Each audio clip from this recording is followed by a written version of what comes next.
The number of people getting booster shots is outpacing those getting their first or second doses of the initial vaccine, according to an NBC News analysis of CDC data.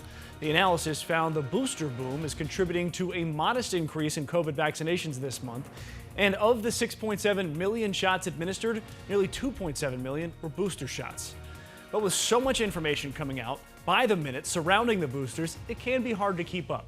And as Team 12's Tricia Hendricks reports, there's some confusion surrounding what's been approved and what hasn't, and who's eligible for what.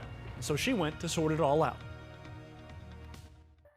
19 out of 19. The FDA added Johnson & Johnson to its emergency authorization list of COVID booster shots with a unanimous vote on Friday. We want to provide optimal protection against COVID. So far, Pfizer's the only option for a single-shot booster, but the Moderna and J&J vaccines have been recommended by the FDA. Both are expected to be formally approved by the CDC within a few weeks. But with all the talk over what's available and who's eligible for what, there's been some confusion surfacing over the booster shots. So we turned to Dr. Shad Marvasti with U Arizona to get some clarity. So why do you think there's so much confusion around the booster shot? Initially, they did release the booster shot for only people who are immunocompromised. And then they basically evaluated things further. So who's eligible to get the Pfizer booster now? If you're over 65, you automatically qualify for a booster. If you live in a long-term care facility. He says those ages 18 to 65 who have a chronic disease or are in a public-facing job are also eligible to get the booster. Healthcare workers, teachers,